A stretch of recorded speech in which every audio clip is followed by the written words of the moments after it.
I went to Harbor Freight yesterday, picked up this inverter, 750 watts, and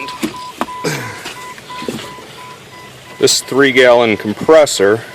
I bought this because it was 0 degrees and I got a flat tire. My little Craftsman air compressor had no battery, and this blew a fuse. So let's see if this works.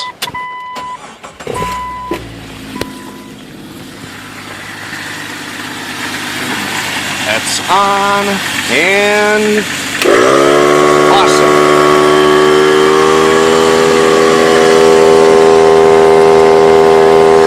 It's building pressure, so looks like this works. Nice red Jeep, right? Alright, bye.